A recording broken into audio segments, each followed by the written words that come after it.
Big ബോസിന്റെ നാളത്തെ episode weekend എപ്പിസോഡാണ്. ലാലേട്ടൻ വരുന്ന എപ്പിസോഡാണ്. നാളത്തെ എപ്പിസോഡിൽ ലാലേട്ടൻ വരുന്ന സമയത്ത് അഭിഷേക് ശ്രീകുമാറിനും ജിൻഡോയ്ക്കും ഓരോ യെല്ലോ കാർഡ് കൊടുക്കാനുള്ള എല്ലാ സാധ്യതയുമുണ്ട്. കാരണം കഴിഞ്ഞ ദിവസം ടാസ്കിനിടയിൽ അഭിഷേകും ജിൻഡോയും തമ്മിലുണ്ടായ ഒരു ഫൈറ്റ് നമ്മൾ കണ്ടതാണ്. അഭിഷേക് ജിൻഡോയെ പിടിച്ച് നിലത്തേക്ക് വലിച്ചിടുന്നത് നമ്മൾ കണ്ടു. അതുപോലെ തന്നെ ജിൻഡോ അഭിഷേകിന്റെ മുഖത്ത് തള്ളുന്നത് നമ്മൾ കണ്ടു.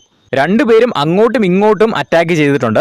പക്ഷെ ആ ഒരു ഫൈറ്റ് കഴിഞ്ഞ് രണ്ടുപേരും കെട്ടിപ്പിടിച്ച് കോംപ്രമൈസ് ആയി ഗെയിം സ്പിരിറ്റിൽ അങ്ങ് എടുത്തു പോവുകയാണ് ചെയ്തത്. പക്ഷേ ഇതേപോലെ തന്നെ ഒരു ഇൻസിഡന്റ് ആണ് ജാസ്മിനും രശ്മിനും തമ്മിലുണ്ടായത്. ആ ഒരു അവസരത്തിലും ജാസ്മിന് രശ്മിനെതിരെ പരാതിയൊന്നുമില്ലായിരുന്നു.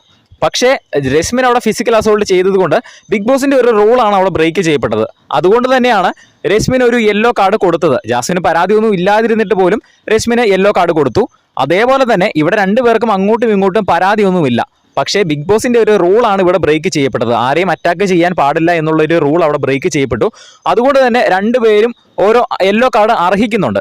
പക്ഷെ അവിടെ ഒരു വിഷയമുണ്ട്. അഭിഷേക് ശ്രീകുമാറിന് ഇനി ഒരു യെല്ലോ കാർഡ് കിട്ടിക്കഴിഞ്ഞാൽ അത് റെഡ് കാർഡ് ആകും. 2 യെല്ലോ കാർഡ് കിട്ടിക്കഴിഞ്ഞാൽ റെഡ് കാർഡാണ്. റെഡ് കാർഡ് കിട്ടിക്കഴിഞ്ഞാൽ ആ ഒരു മത്സരാർത്ഥി ഈ ഒരു ബിഗ് ബോസിൽ നിന്ന് പുറത്തു പോകണം എന്നാണ് നിയമം. അപ്പോൾ റെഡ് കാർഡ് കൊടുക്കുമോ ഇല്ലയോ എന്ന കാര്യം നമുക്ക് കണ്ടു തന്നെ അറിയേണ്ടി വരും. ബിഗ് ബോസ് തീരാറായതുകൊണ്ട് തന്നെ ഇതിൽ എന്ത് നടപടിയാണ് ഇവർ സ്വീകരിക്കുന്നതെന്ന് നമുക്ക് കണ്ടു തന്നെ അറിയാം. നിങ്ങളുടെ അഭിപ്രായം താഴെ ഒന്ന് കമന്റ് ചെയ്യുക.